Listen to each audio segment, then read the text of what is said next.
Welcome everyone to the EcoNet call.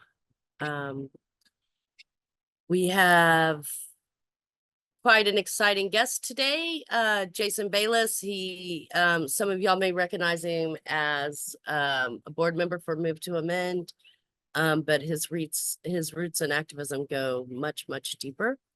And we're going to dig into some of that and his power building and organizing. Just very inspirational stuff. So always looking forward to hearing what he's up to. But let's go ahead and do some quick check-ins.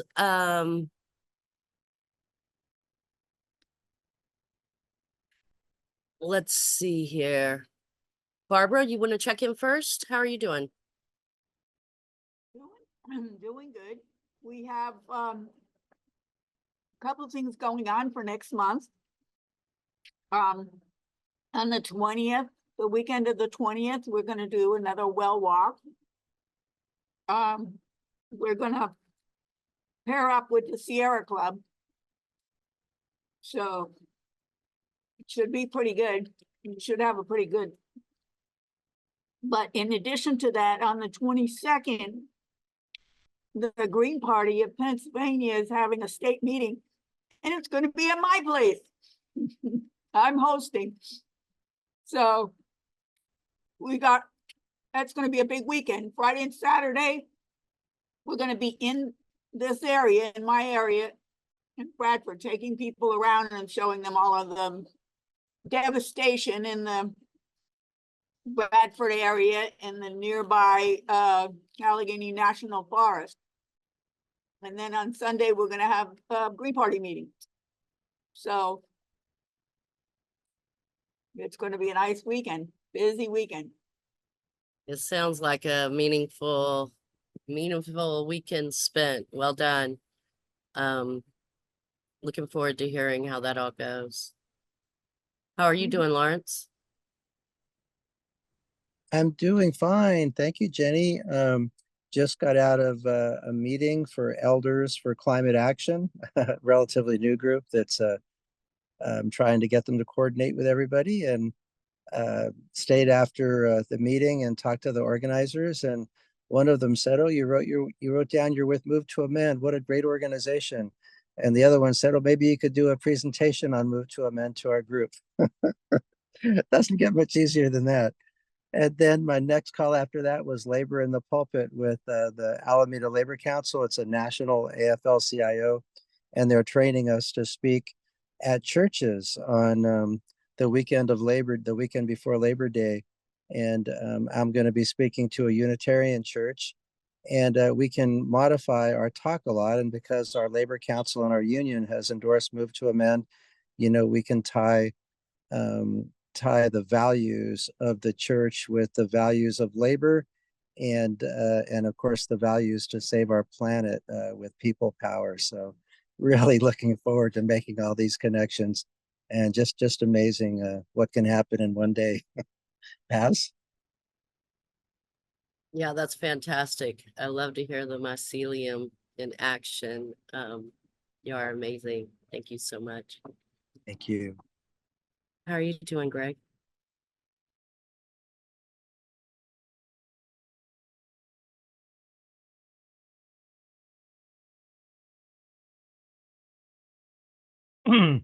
Well, I'm doing well. I'm eating some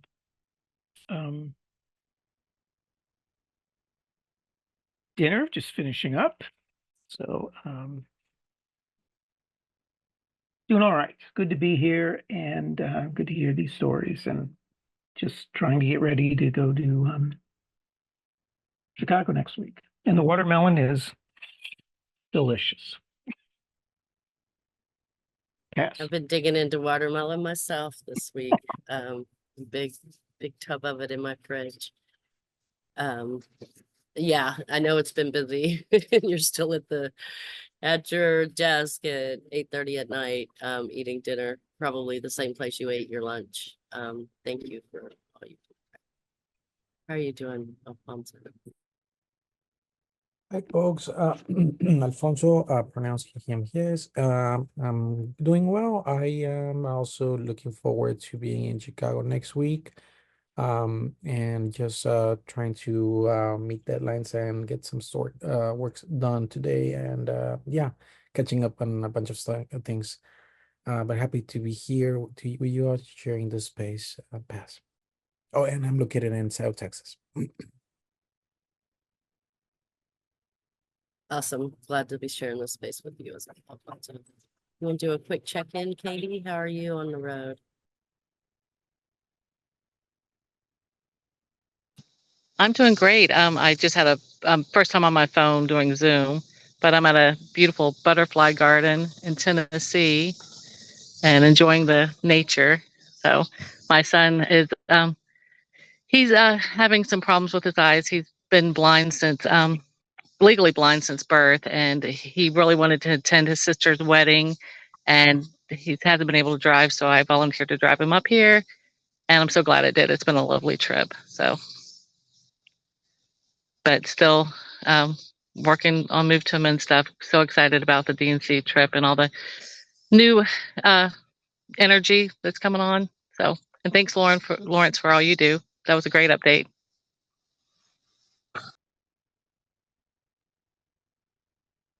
Yeah, Barbara too. Everybody's working, and also glad that some are taking time when they need to be there and living life, looking out for each other.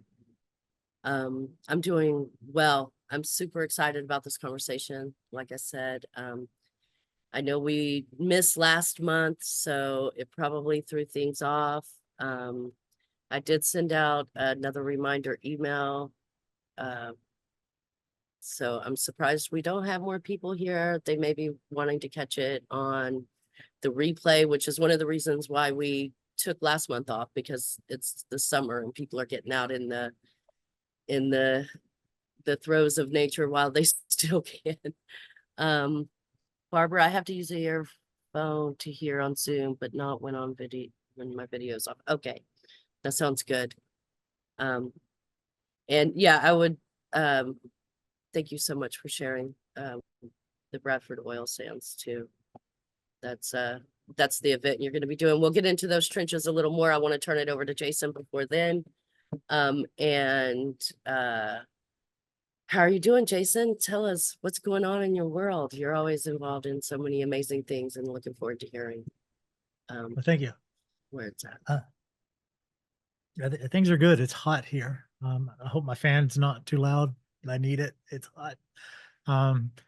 And preparing for this conversation, I was like, I'm going to know everybody here because over the years, we've worked together in some configuration. And so I didn't want to bore anybody with anything. So I was thinking like, maybe we could just make this more of a open conversation. Or, interrupt me anytime you have questions or clarifications or anything like that. And hopefully I bring something useful that you didn't know and that you're inspired by and want to get involved with. So yeah, let me just start with kind of who I'm representing, what I'm representing right now, and then we'll go from there. It's like I'm the CEO and founder of 501c3 nonprofit, the Radical Guide. We just recently became a 501c3 here this year in April. And Radical Guide is dedicated to building a global network of informed and engaged activists, radicals, and individuals who are committed to creating the world that we all deserve. So we do that through our mission, but to amplify voices that are advocating for equity, justice, and liberation. And we do that by connecting people with history, and the future of liberation movements. We do that through education, resource sharing, community building initiatives, and we inspire action for social transformation. And so that's the boring stuff that you can read about on the website of like what our mission and vision is of a Radical Guide. I want to just kind of share with you like why did we start a Radical Guide? And that happened back in early, or actually it was mid 2017. I had the idea. I was in Paris and I was in front of an anarchist bookstore there. And no, I don't need to share anything. Sorry, I just saw the chat. I was in front of a anarchist bookstore in Paris, and when I traveled, I always look up where, you know, anarchist thought or radical thought is and go visit those locations for the history, for whatever's happening, whether it's, you know, it could be a club, it could be a restaurant that is inspired by collective processes. It could, you know, be an anarchist bookstore, a radical bookstore, a kind of left-leaning bookstore. And when I was in Paris, I was like, you know what? I really wish somebody had a directory of this, so I wouldn't have to do this every time. It would just make my life easier. And then I was just like, well, why wait for somebody to do it? I can do this. So when I got back to the States, I began working on creating a radical guide. It was just started off as a directory. And within like 2 to 3 months, we had, you know, over 500 to 600 listings on the map. And I had opened it up for anybody to add locations wherever they lived, whatever their favorite place was. And through that, what came apparent in the conversations and then the development of that was so many people saying, I had no idea this was happening in my own backyard. I had no idea that people who shared my own thoughts and my own identity and what I wanted to see happen in the world were right here where I lived or not too far from me. And so within that conversations, I realized, I did a lot of self-reflection, and I realized, you know what? I also, you know, experienced that growing up. I was reflecting when I was younger. And I grew up in Texas, in a very, very, very small town in Texas. And I identified internally as, you know, as an anarchist. The philosophy, the principles and the practices really resonated with me. And I at the time I knew no one of who shared the ideas or even had a basic understanding of what the principles and practices were. And anytime I brought it up, anytime I mentioned it, anytime I wanted to talk about it with folks, I was met with argument. I was met with resistance. I was, you know, it was just never a good experience on my end to talk about what I believed in, or at least the world that I wanted to see. And, you know, there were pockets of people that we shared ideas, but it was never like really the deep dives. It more like, you know, conversations on a kind of a surface level. And as I was reflecting back on this, when I'm talking to people, once I started a Radical Guide, I realized how much we lose when we don't talk about our ideas, when we don't share our ideas, even in the face of resistance. And so with these conversations, like, well, I got to do something more with a Radical Guide. I need to actually start amplifying voices and connecting the legacy of, you know, of our thought, our heritage, or where we come from, in the sense, you know, because it's all interconnected and overlapping, you know, because anarchism, you know, can be traced back to the philosophy, and the principles can also be tracked back to you know, Native Americans. There's such a legacy here that we're not aware of. And so one of the things that we wanted to bring forward is just like, let's just start talking about it. Let's, you know, we created podcasts, we create interviews, we create resources, online courses, obviously the map and the locations where you can find out what's happening in your area, just to talk about it. And then I was like, well, that's not enough. We can't just always talk about the history. We need to connect it to what's happening today, so that we can stand on the shoulders of these giants that paved the path for us. And so with that, I was like, well, let's connect with the people who are on the map and see what they're up to. Just be in conversation is like, what do they need? What are their struggles? What do they see is needed where they live geographically? And through those conversations, collaborations have popped up. I've done projects with folks in the Philippines, Australia, the UK, Canada, all over the US. And it just comes from us being in conversation is like, what is the world that we want? And how do we get there? And it's not coming from the idea of how do we all have the same ideas, or how do we all merge our ideas, or how do we all, you know, um, do the same action. It's more of a question is like, well, how do what you're doing where you are fit in the larger puzzle piece of achieving liberation for the world? And through that, it's the organization is blown up. We now have a mutual aid general fund where we give out $550 every month to organizations to help them, organizations who are doing work on the ground, who usually fly under the radar or not really picked up by the donor class type of folks. We want to contribute to that, people who are actually building resilient communities, people who are taking care of the community and actually building the different path that is not the narrative of, if we just vote for red or blue, everything will be okay. We have online courses now that or other organizations and groups and individuals can develop or co-develop courses and put on our website so people can register for and go through these trainings. Move to Amend, you've probably already been through. There has the movement education program on our platform, and I get feedback from people all the time going through that that's totally helped them get grounded in what's needed where they live and what's needed in terms of the work that they're doing. We also do physical and digital material and resources. Like we have our booklet, Liberation Principles and Practices for Social Transformation.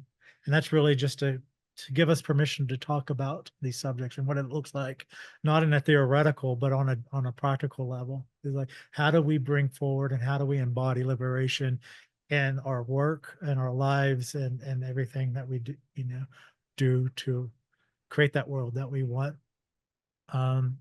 We have a project now going on in the Philippines that stemmed from multiple conversations about like what is needed in the Philippines, knowing that they do have a very heavy-handed political environment. They've been suffering from multiple floods and typhoons and natural disasters, and there's a lot of great people on the ground who are also trying to build a different community. So in our conversations, and we supported kind of land trust projects in the Philippines where it connects the community with the local indigenous community, so they can actually start working the land and growing food for the community, and offer that food and offer a place for people to go for free, and actually building community that way. And through these conversations, we've learned that people, in an environment that's very heavy, art and creativity is usually overlooked. So we're like, well, how can we do this? And then in that conversation, a couple of people were like, we've always wanted to do a sitcom, an online sitcom about, a comedy that takes this serious issue of life in the Philippines under a capitalist system and raise issues that, kind of make it humorous, but actually shine light on the issues and how we can move forward. So we're like, Radical Guy was like, we can help do that. So we're now raising funds to help fund for the pilot episode. And you can go to the website and see the videos and the interviews around that. So it really stems to just being in conversation about what is needed and how can we effectively be in those conversations to create that world that we want. Yeah, I mean, I can ramble on so much more about what else we do, but at the end of the day, it's if we can build this network where we're clear on what everyone's role is, we can be in a conversation. It's no longer the conversation is like, well, then how do you support our work, or how do we do what you're doing? The conversation shifts to is like, well, then how my efforts lifting up your efforts and vice versa. And there's so much history, the legacy and current history happening that we can learn from, that we can actually achieve that. We see it happening in Rojava, we see it happen in Chiapas, Mexico, we see it happening in small towns across the US. People are making the change that are needed, and they're moving away from the idea that it stems from who's in the office, who's been voted in the office is not going to save us. It's a tactic. It's not the strategy. And don't get me wrong, I'm not saying you shouldn't vote and you shouldn't put whatever resources that you want to put into to support candidates that is actually going to move the ball forward. What I'm saying is like that's a tactic versus the strategy of creating the world that we want. And so with that thought is why we also began working and lifting up Project 2025.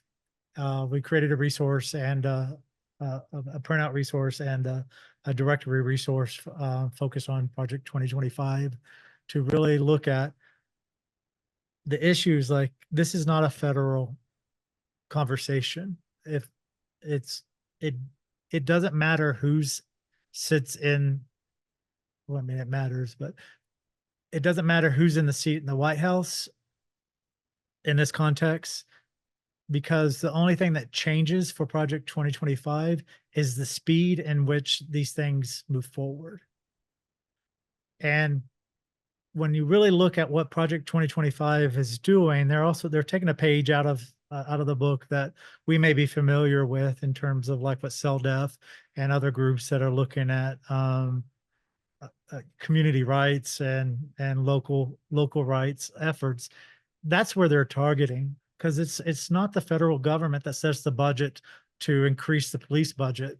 It's not the federal government who signs the local law that defines what marriage is. So what Project 2025 is really focusing on is actually creating the laws on the local level that impact our liberties, that impact our livelihoods, that impact our right to this thing we call liberty. And so with our initiative, we're looking at what's happening in each state that is countering the efforts of 2025, or if they're not countering what's happening, what efforts are actually happening that lift up people and the environment in these local areas. So this is also user generated. So you can go to our website and go to whatever state and see what ballot initiative or what legislation is happening, what group is working in these areas. You can also, if there's things that you know that's happening in your area, you can add it there and it will populate the list as well. And this is just stage one of the process. We really want to catalog what is happening so people can know what's happening in their backyard. So we can say, well, now that we see what's happening, let's move into stage two. Is like, what are we going to do about it? How are we going to mobilize and be in conversation to ensure that the world that we want is uplifted and not this authoritarian, not this fascist, whatever oppressive label that is steamrolling forward. And since it is a national conversation, it is a great conversation starter at any party or any location that you're at, because it's already front and center. So it's an easy in to have these types of conversations, to really talk about the world that we deserve and how we're going to get there. So with When that, you're explaining these, could you show a Mhm. little bit? That's why I was wanting a Yeah. screen share, because Oh, you yeah. know, your your campaign, most of the work that you're doing is electronic. So maybe so that folks have a feel and I have a feel of how to navigate inside the space that you've created here, which is, Yeah. like you said, it's so multi-pronged and there's so many different things that folks can contribute with the work that they're doing and also learn from others that are out there. So let me get this set up and see how I want to do this. And anybody else who has questions, I can't see who's in the room, so just feel free to come off mute, go on stack, or just start talking. Let me see if I can share this while I do this. And I also know that I have a tendency to talk fast. So if I did go too fast on something, feel free to say, hey, can you go back and talk about this? So and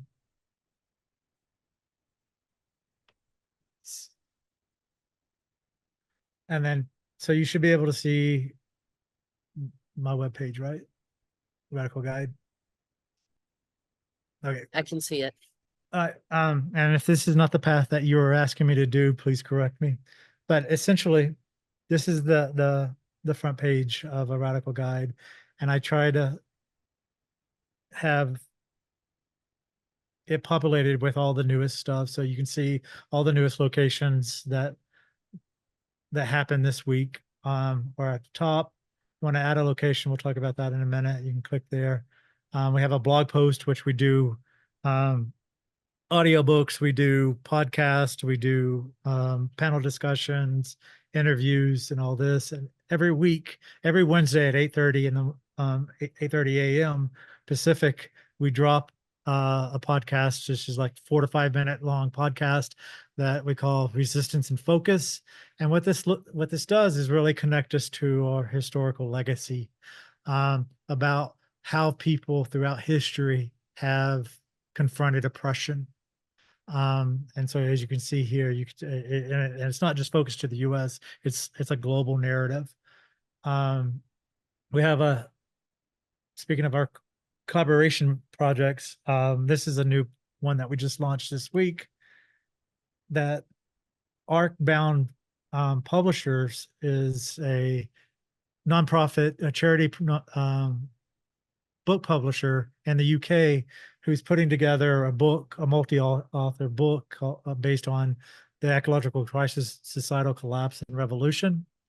And they invited a Radical Guide to write a chapter in this book. And in the spirit of Radical Guide, I was like, I'm not one to say, oh, Radical Guide can talk about this. So we worked out a deal where our chapter is going to be multiple voices. So right now, your Radical Guide will have our narrative in there. Right now, what we have confirmed is a member of the Black Panther Party will write a segment for the chapter. I'm in conversations with a couple indigenous communities in South America and in North America to see if they'll contribute to it. That's like one of the collaborations that we've taken on to help elevate and give permission to have these types of conversations. And as you scroll down, you can see different projects we hear. The top project here is the sitcom that I was mentioning about in the Philippines. You can click on that, learn more about it. Here's our mutual aid general fund, where we give out $550 every month to a group. And let me click on that just so you can see what that looks like real quick. So like right now, we're focusing on Sacramento because one of the Move to Amend board members had an idea. She's very active in Sacramento, and she had an idea. She was like, well, I want to help these groups, but I want to be able to give people a nonprofit, 501c3 nonprofit tax write-off when people donate. And she didn't want to go through the process of having to create a nonprofit and go through the thing with that. And we already had a general fund set up. It was just, it's brand new. So through conversations, we said, well, why don't we just focus on Sacramento at the moment, with hopes that what we learned from doing this becomes a template for other places throughout the country. So we can actually, well, have a general fund for Sacramento. We can have a general fund for Salt Lake City, or, you know, for wherever in the country that needs this type of support. So currently, these are the 6 groups that we are focusing on. So every month we'll rotate these groups.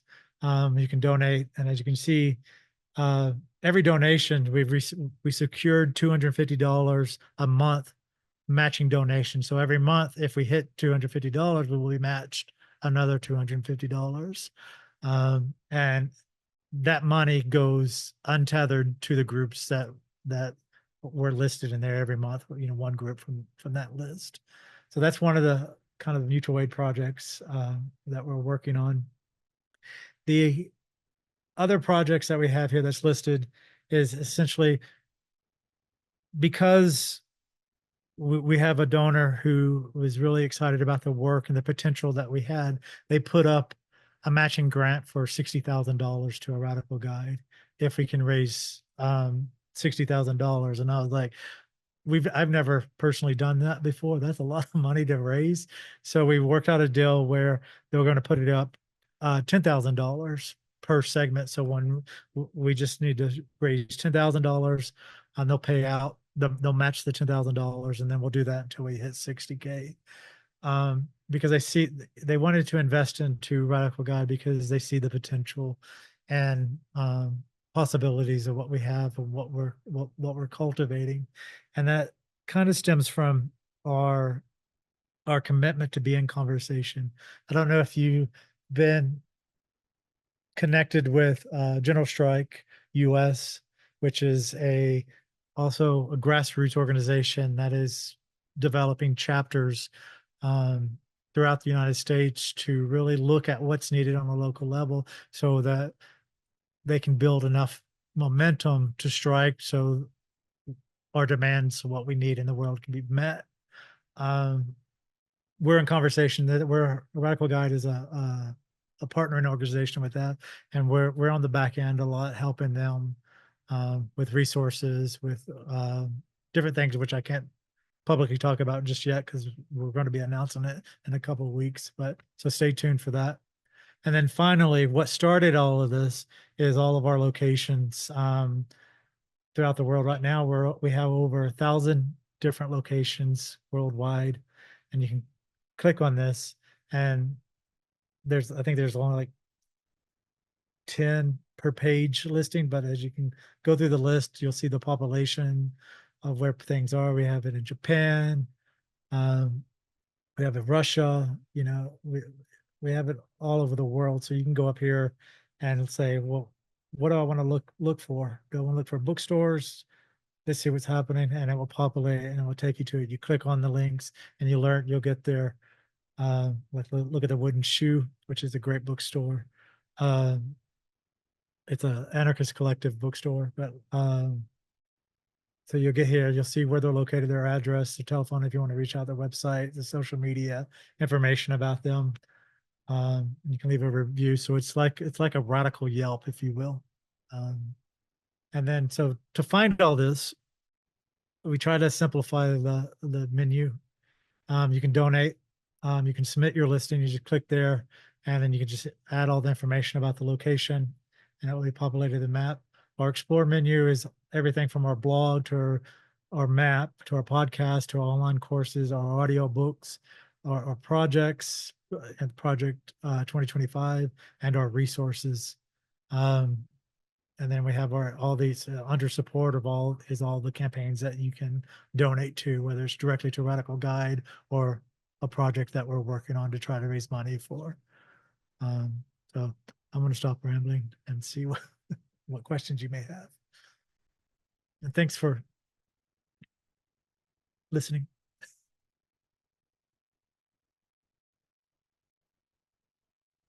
Any Yeah, that's thoughts or wonderful. questions? Oh, thanks. I've watched as it's has developed over the years and grown in the spaces. So that's it's really exciting. And I think the Project 2025, a lot of people are very concerned about it. And as you know, there are coming up with solutions for it, I think, is the most powerful way to go. Of course, it has already started rolling out, right? I want to open it up for other questions too, but I also want to dig in, if you're willing to share some of how you got involved in the environmental movement. You've done a lot of work in that area. I don't think it was in the bio, but you worked with Pachamama Alliance for a while. You also had a lot of other stuff, and I wanted to, maybe if we get a chance to delve into some of that. Do you have your hand up, Greg? Go ahead. Yeah, incredibly impressive. The breadth and depth of work and engaging with so many people in so many places, and in connecting them with one another via themes and programs. I was wondering if, just in a larger way, if you've given any thought or it's ever come up to have just sort of a virtual, I don't know, once a year or once every other year or something, just kind of gathering of everyone who is, invite everybody who's connected to all of these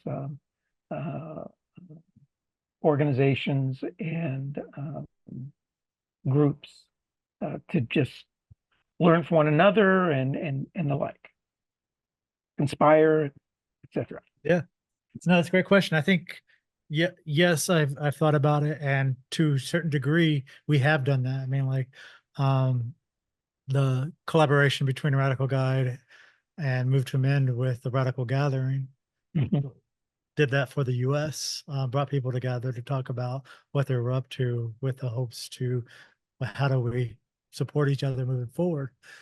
We've also done that, again with Move to Amend, when we did the Reimagining the U.S. Constitution PMA panels, the 3-day weekend events to that. On the global level, I have not put energy into bringing folks together to talk about that yet. For there a variety, maybe some language challenges. I'm sorry. Maybe some language challenges for one thing. Was that, and not everybody has access to technology, and some people who do have access to technology don't want to be seen on technology for various reasons. There's like, for example, there's folks in countries that I talk to and support that could be hazardous to their health if they were identified. So there's things like that. It's not that I don't want to do it. It's I haven't put the energy into trying to looking at the global and what the outcomes for that would be. I really kind of at this stage at looking at what is needed with the people that I'm in conversation with, and then how can we support, if we can support, and that's support looks like everything from financial to consulting to creating resources. It's just whatever's needed, because I strongly believe that's our path forward. These other things that we do are important, are tactics, but at the end of the day, if we win, constitutional amendment, if we win defeating Project 2025, it's the realization it doesn't go, that oppression that we were fighting doesn't go away. It's just delayed. So how do we build the community that's needed right now, that's going to be strong enough to stand in unity and solidarity and commitment to be ready to face whatever backlash comes from the work that we're doing. And we know that that happens. We see that on the very small level to the very big level throughout history of any time we stand up for our rights. There's repression, there's oppression. So how do we build a community where that impact has no effect on us anymore?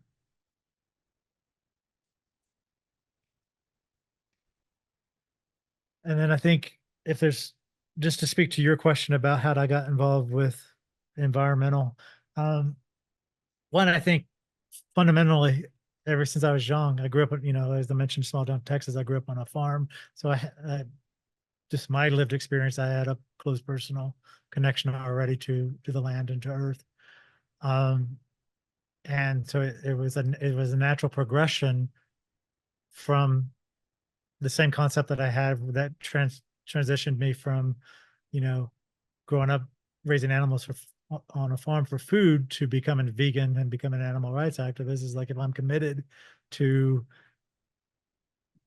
reducing the level and the amount of violence and suffering in this world, then I need to make this transition. And the recognition that what we do to the earth, we do to ourselves. That old saying is like, you know, when we pollute the waters, we pollute ourselves. When we pollute the air, we kill ourselves. We are not separate from that, from this ecosystem. We're not separate from that.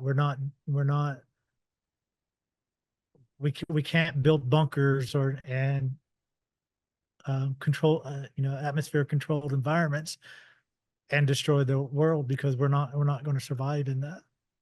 And so that connection really hit me strong young. I mean, the realization of it did. So like, even when I was 18, 19, we would organize what we called Liberation Now trainings, where we would go down to Houston, out to the forest, and invite all types of groups to the trainings, where the first couple of days we would just sit and learn about each other. We would learn about what we're up to in the world. And then the remaining of the weekend, we would train how to do civil disobedience, you know, do tree sits and teepees and lockdowns. So when the call happened, we were all prepared to show up for each other. And those groups range from everything from the American Indian movement to, you know, a vegan advocacy group to, you name it. It was just like, it was a crazy time back then.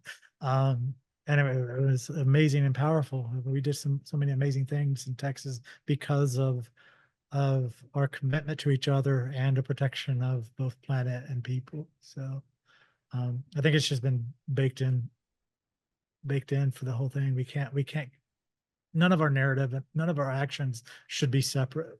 It needs to, the environment, our impact to the environment has to be front and center in our narrative as we move forward of building the world that we want. Because if we don't, we're not going to have that world. We can get along, and if we can't breathe the air, it doesn't matter.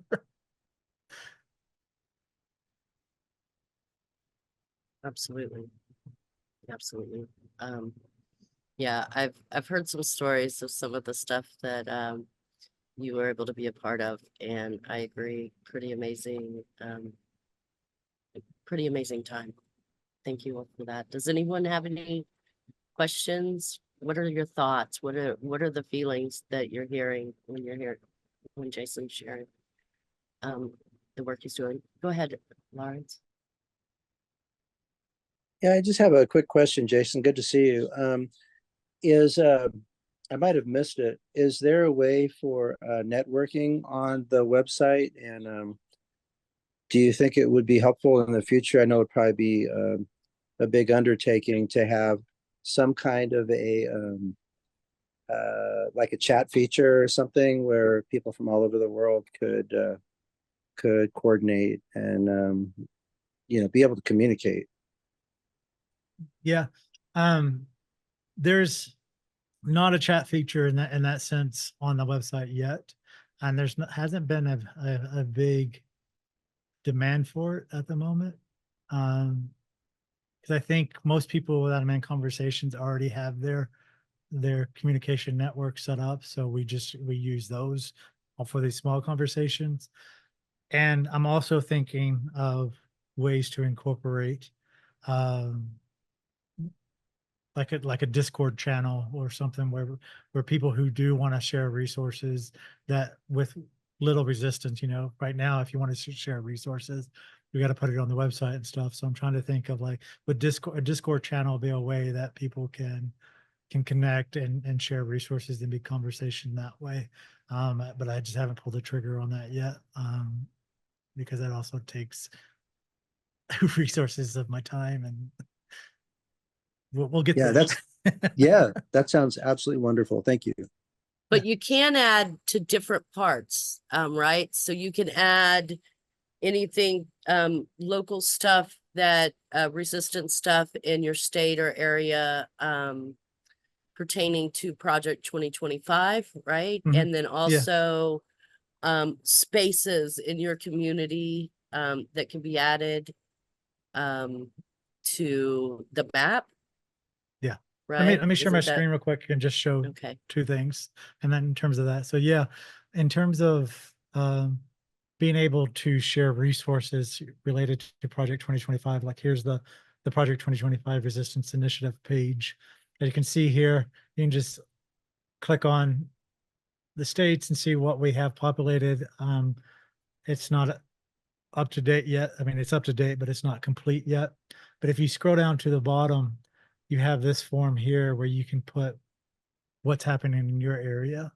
And then once that happens, it goes to a pending, I review it, and then if it's suitable, just keep spam out and everything else. It will be listed into whatever state that you've applied it to.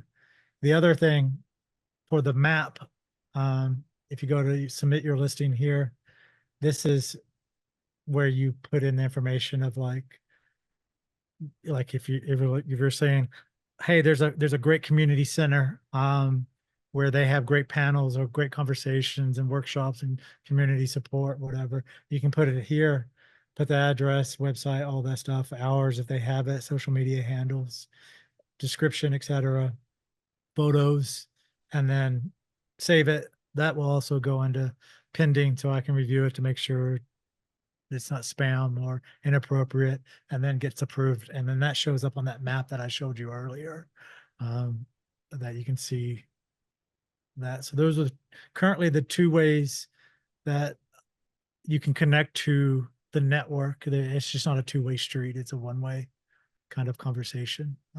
But you can put your contact there. You can put on the map, you can put your website and stuff like that.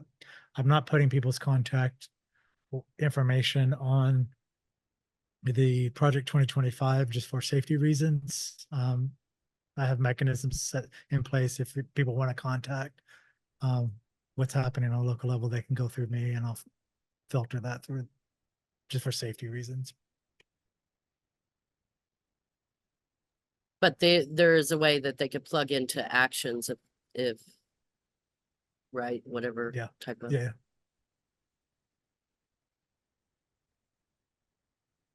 I can see Earth Care. You want to come plant stuff? You want to come learn here? This is a great place to do that. Does anyone else have any questions for Jason or the Radical Guide or any of the projects that he discussed? Or just something to add? Lawrence, is your hand still up or is it up again? Sorry, I always forget to take it down. Sorry, guys. No worries.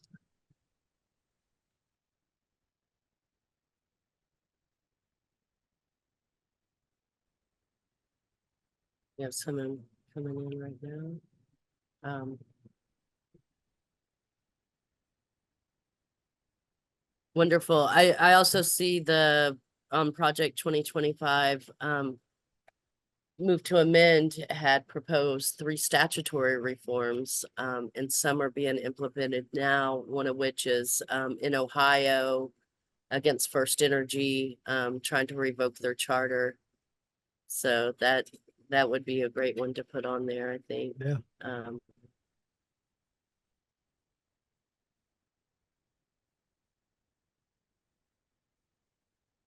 Any other thoughts or ideas that you would like to share with us, Jason, on this?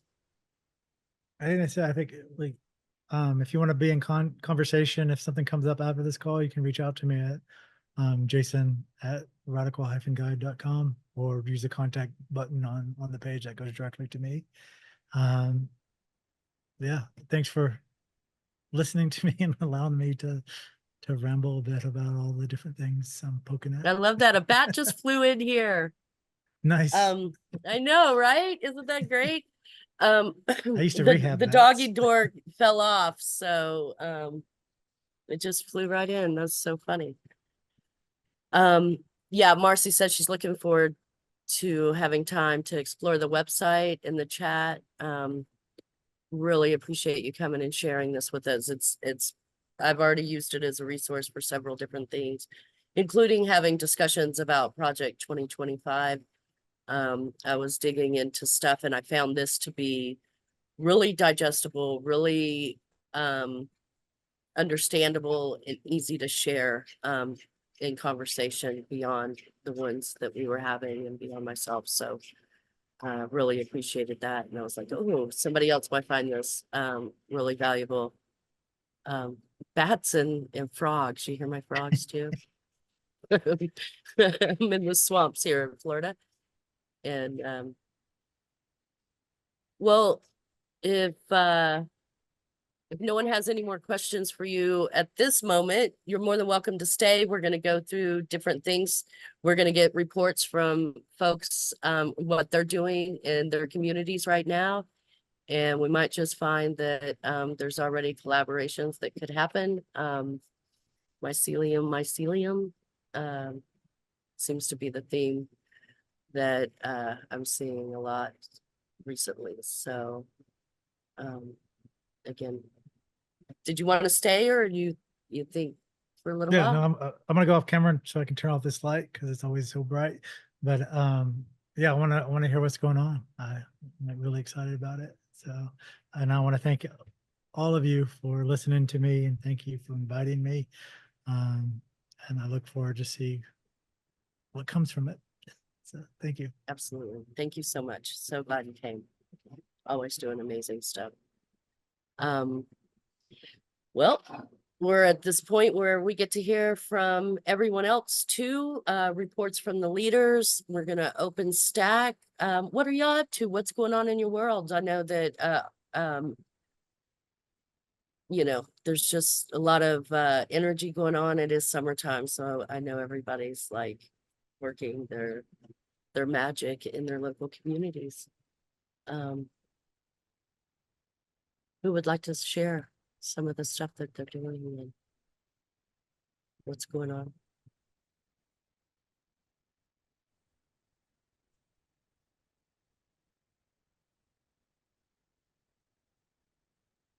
Yay, Gail.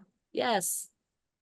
I've been waiting to hear what's your because you've been from the last meeting, so I've been looking forward to hearing this. And after Gail, Lawrence. So I'm in the Bahamas and I run an environmental education NGO.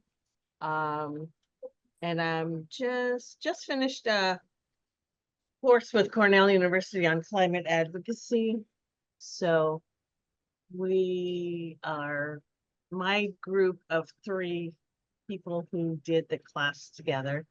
We're meeting with our professor every Thursday, and we have until December to implement our climate advocacy plan. So while we were doing the course, our prime minister announced very suddenly that all of the power plants in the country will be switched over to LNG, and without any discourse or discussion or input from the public or anything. So we've met with the leader of the opposition, equivalent to your Trump, and we're going to be giving a presentation. I'm a climate reality leader trained by Al Gore, so I'll be using Al's slide deck and giving a presentation to 3 of the members of parliament for this island who are part of the opposition party, and explain to them why it's a dumb idea and that they should be better spending money by taking those millions of dollars to switch over to LNG, to switch over to solar or wind or tidal energy or anything besides fossil fuels. So that's one thing we're working on. The Water Key Mangrove Restoration Project still going on. We're collecting propagules for all the backyard nurseries, and we'll be doing two more outplantings in November and December. We already did 2 in May. And in September, I'm also starting the Queen Conch education program, which I'll be working with government equivalent of your public schools, government schools, primary schools, grades 3 to 6, teaching them about queen conchs, the fisheries biology, value-added products, making jewelry, and all of that. And then also in September, we'll be doing the young climate authors training. So we'll be working with youth and hopefully inspiring them to write their own climate justice stories, and then create ebooks as well as printed physical books. And they'll be also illustrating their stories. And that's all I can think of right now.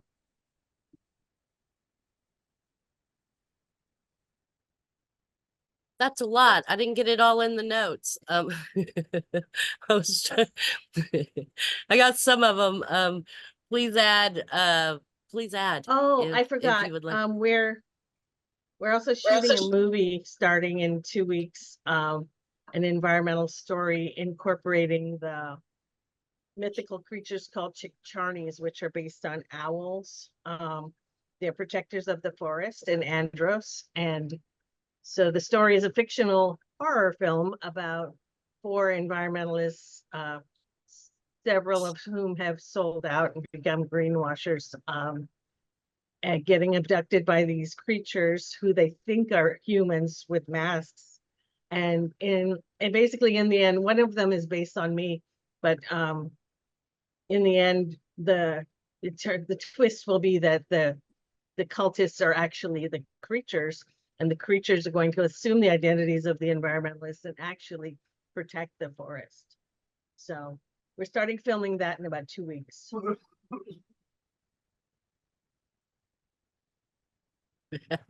That sounds like so much fun. Yeah. Lawrence and then Marcy. Yeah, boy, Do you have a question? Hang on, Marcy, was your Sure. question a direct question for Gail? Yeah, okay, go ahead. My apologies. Hang 1 second, Lawrence. So it's really not a question, but well, I guess I could make it into a question. So Gail, I really, really enjoyed your presentation, and I think it was in December, but I don't remember what month it was. Do you remember what month that was? No. Well, it really inspired me, and because you were talking about your mentor, Marianne Krasny. Yes, my professor. So I purchased this book. And oh my God, I have to tell her. Yeah, and I was trying to get our group here in Pittsburgh called the Pittsburgh Green New Deal to do it for a book discussion. Oh, how cool. But it's maybe something for the winter here, you know. Okay. But well, it's a timeless book. You wouldn't have to do it right away. So I just wanted to, touch base with you on that. That is so cool. I'm going to tell her. I'll be in a Zoom with her on Thursday. We had a Zoom this morning. And I'm really inspired by you. Oh, thank you. Okay, I'll be quiet now. I second that. I'm inspired by you too. Lawrence, thanks for sharing that, Marcy. That I Yeah. love that.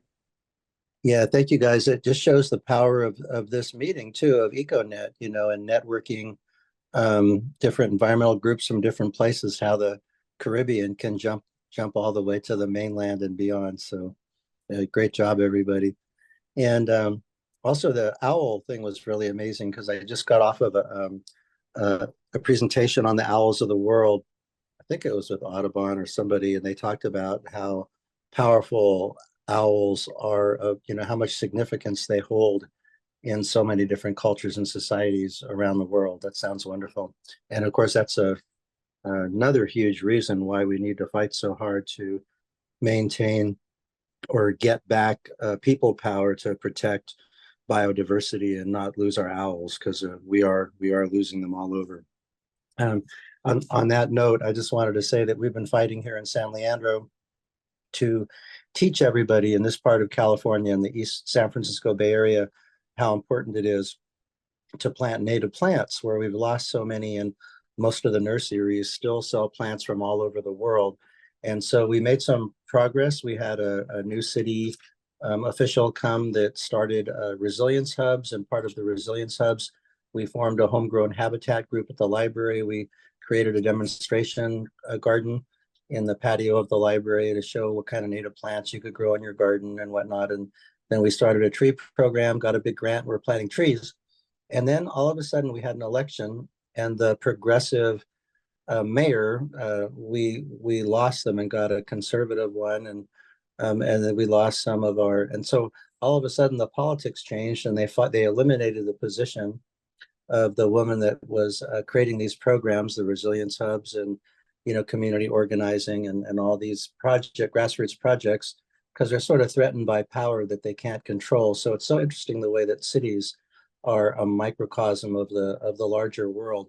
And so as a way to fight back, we just got together and wrote a letter to the editor, and it just got published today.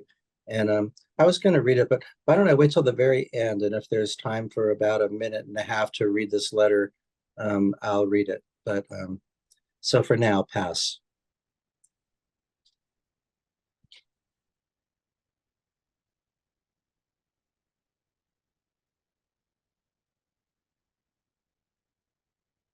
Sorry about that. I was trying to do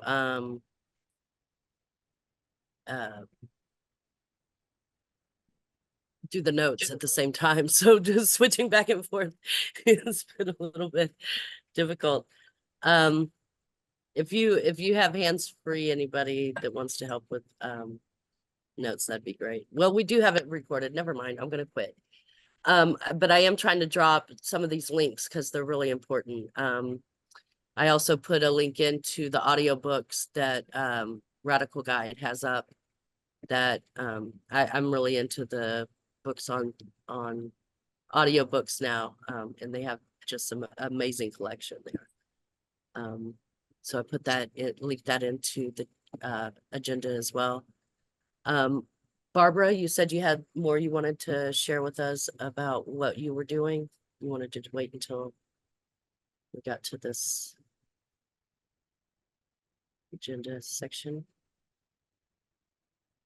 No, I just meant that, I could go on forever and ever. There's, if anybody had any questions for me that I could answer, but I just mainly wanted to let people know if there's anybody, in my area, in the north central Pennsylvania area that would be interested in the Well Walk coming up in September.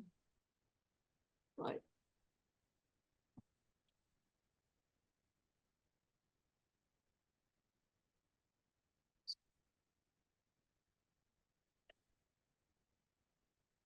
I think you're on mute.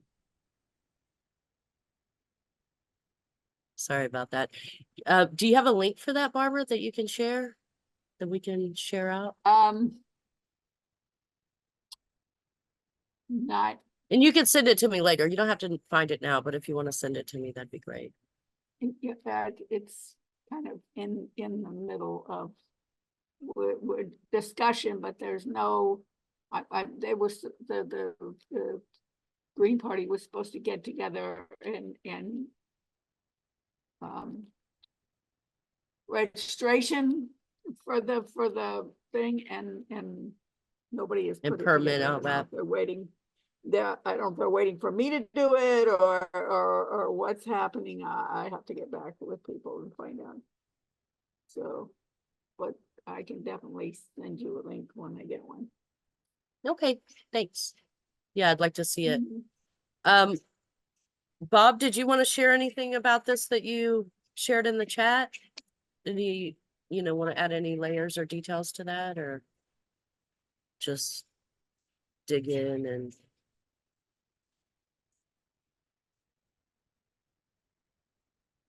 okay, well, if no one else has updates in the field, I want to keep things moving. We want to keep it right at the 1.5 90-minute time zone, so I'm not wasting anyone's time. MTA updates, 86 congressional supporters, some really kind of inspiring news that has transpired since the last time we met is the presumptive presidential candidate for the Democratic Party. And again, like Jason has mentioned, you know, elections have consequences, and they're not going to fix the problem, but they do have consequences. And the We the People amendment is now kind of making it to the White House, in that the presumptive candidate Harris is a pledge signer. She signed the pledge to support the We the People amendment, and Walz, her vice presidential pick, has signed on as a co-sponsor before for the We the People amendment. So you know, that's making it to the White House, if they make it to the White House. But I guess we didn't really even kind of give it much attention when she was the vice presidential pick, but now that she's the presidential pick, I think that might help elevate and shine some light on the work we're doing with the We the People amendment. Also, we're going to Chicago in August from the 15th to the 23rd. We're going to have some strategic planning going on there with the national team. We sent out a survey to everybody for their suggestions, their thoughts, their input. This is a grassroots funded organization. Move to Amend is kind of the, you know, this is a space that Move to Amend created because of how important it is to create that mycelium. We're in an alternative universe. It certainly has. So Jill Stein hasn't in this election cycle yet. We would definitely like her to come on board. We'll be reaching out to her. Cornell West, we have some leaders in Oregon that are reaching out to her, are reaching out to him. And then we will be doing some of our own outreach to all of the candidates from the national team. Definitely an alternative universe. But here's I dropped in the chat the survey. It's also linked in the agenda. If you get a chance, fill this out. Let us know where you would like us to, we would like your reflections. We'd like your input so that we can bring it into that planning, that strategic planning space with, you know, as much of our grassroots supporters' input as possible. So it's really important for us to know. If you get a chance, if you want to share, please do. Again, that's linked in the agenda, so you don't have to snatch it out of the chat. Also, we're going to DC, so this is a great opportunity. There's going to be tens of thousands of people on the streets. We feel like it's going to be a really, that we're at a critical time, right? We're at a critical mass. We all know what's going on with our environment. We know what's going on with the rise of authoritarianism. We also know that Project 2025 is well funded by oil companies, and, you know, all of this class and divisiveness that this will engender and damage culturally.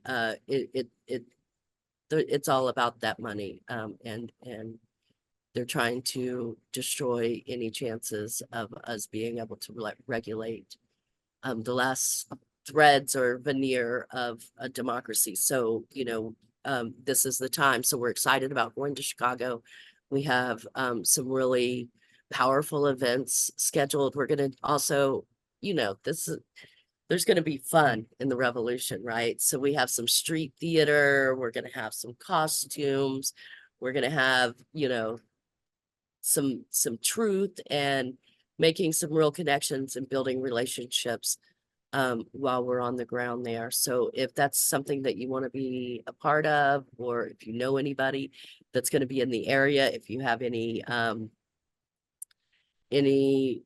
coming as delegates, anything like that, please let us know.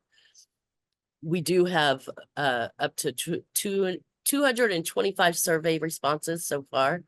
So, you know, people are really engaging with that, and we hope that folks from this space will too, because we think it's that important.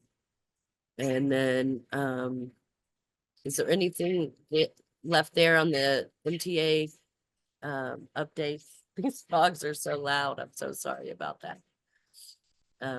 Every time I get louder, they get louder. I have a question. Okay, Marcy. When are you going to DC? The DNC, I'm sorry, it's in Oh, I'm Chicago. sorry. I thought you said DC. Yeah, we were actually there last month. But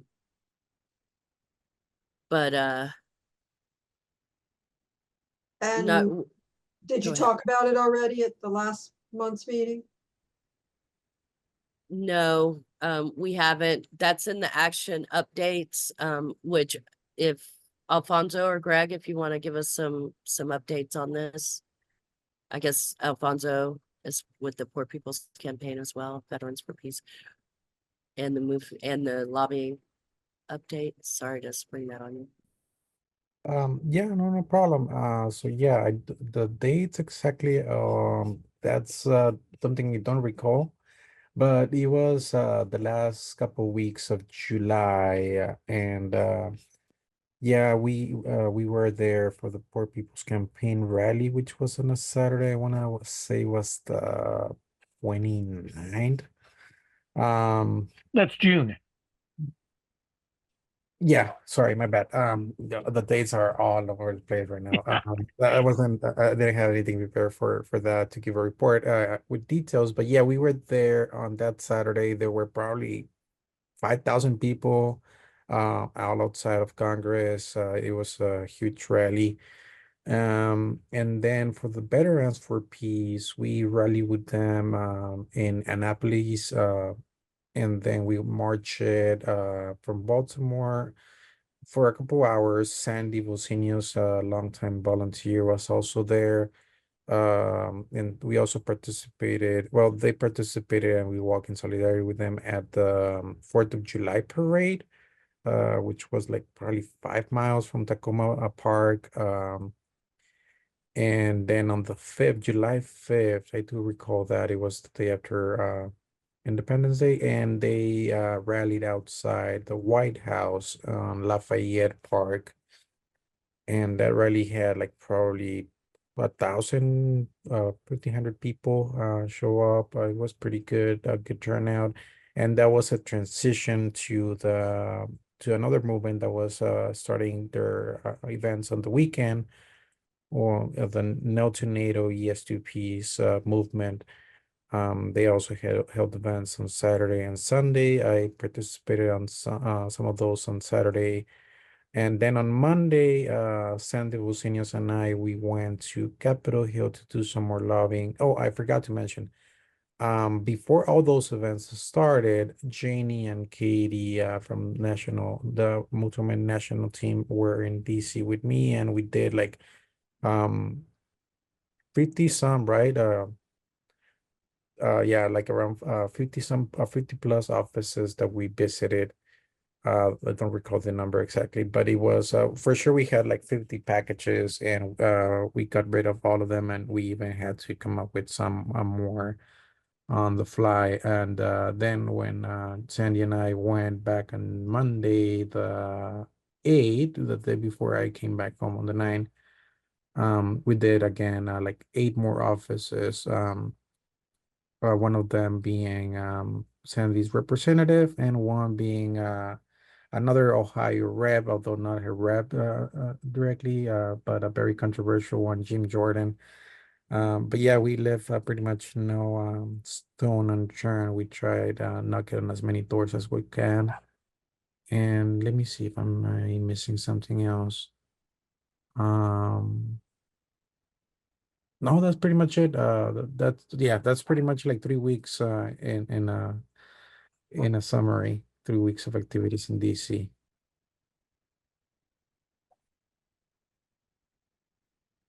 But yeah, happy to take any questions. And if I forgot anything, Janie, please, or- yeah. Only that there were a lot of interns there.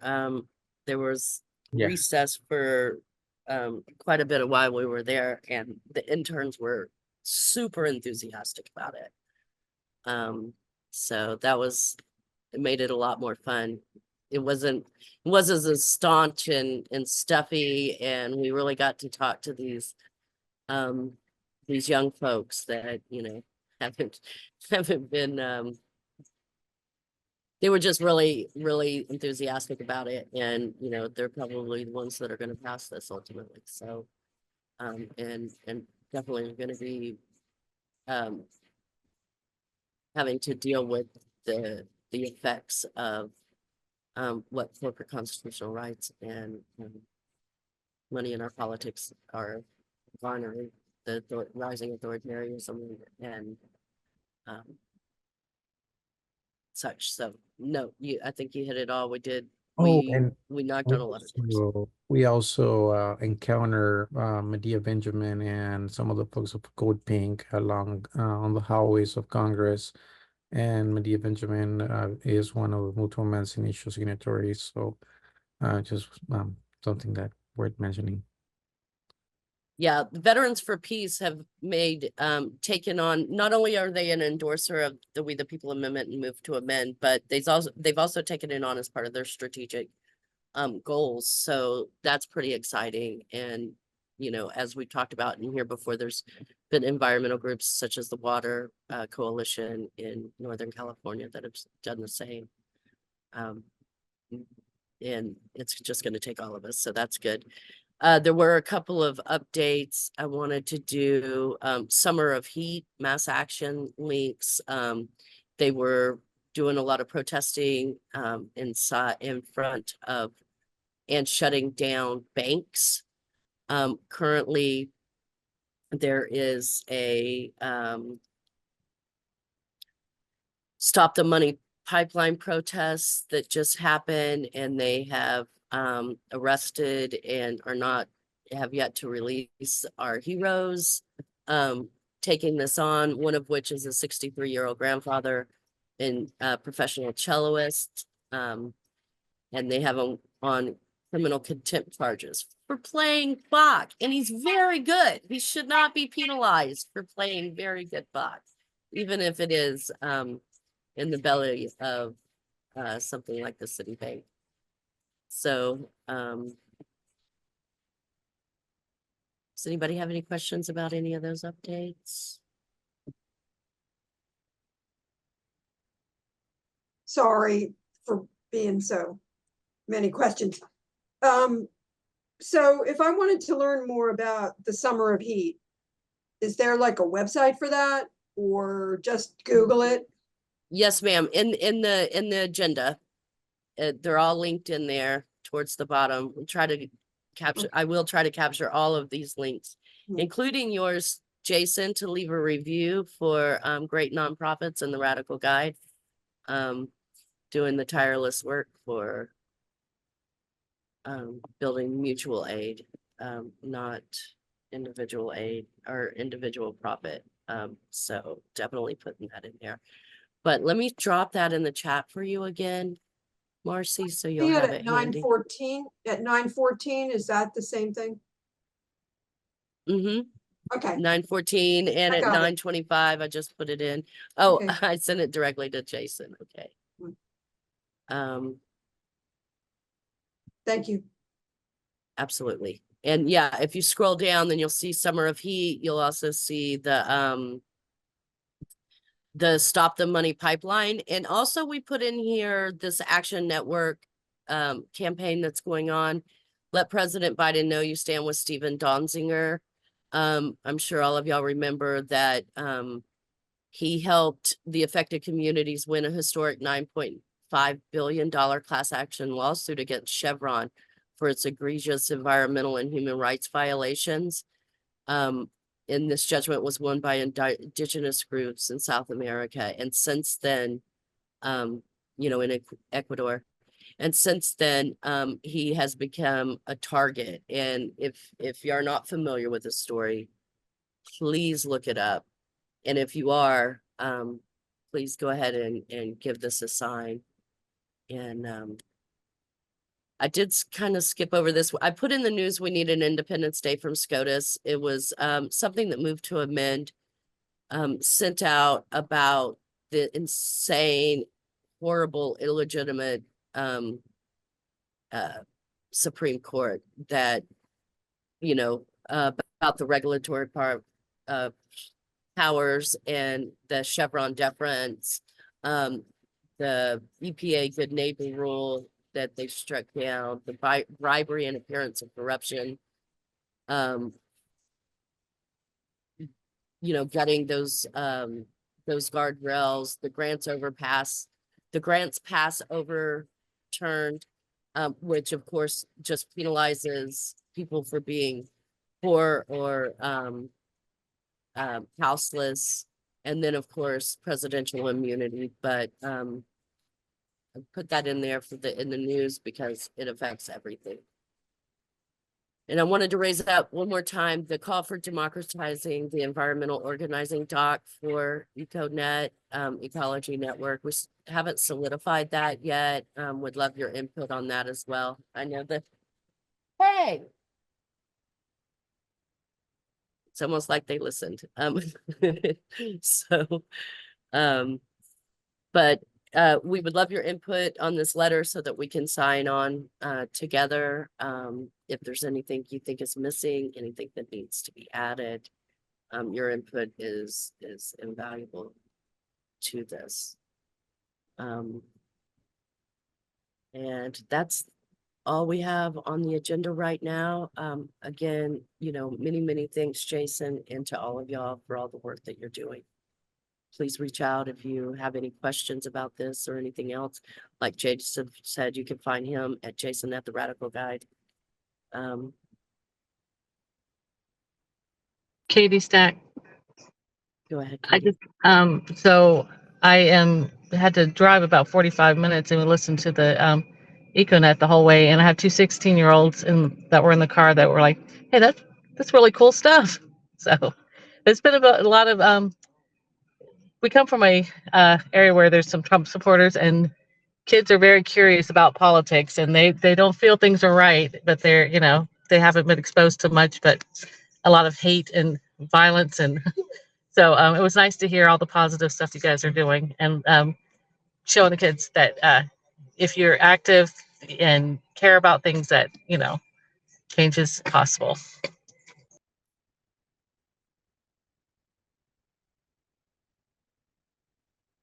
Couldn't agree more. Thank you all so much. Thank you. I have so much love for you. I can't express it. Our next call is September 12th, 2024. I look forward to seeing you all there, as long as we're not arrested in Chicago, which we have no intention of being arrested. We hopefully will be entertaining and educational, but you never know when you're dealing with, a repressive state. You just never know. Peace, guys. Be safe.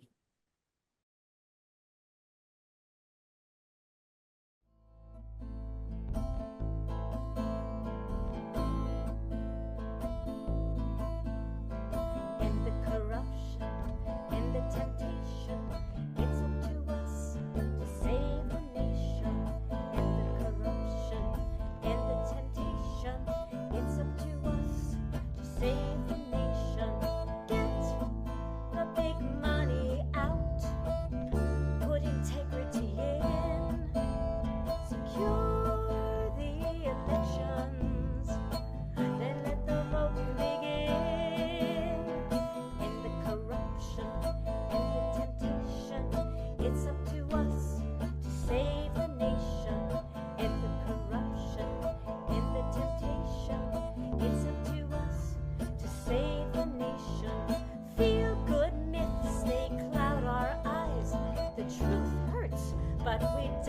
with lies?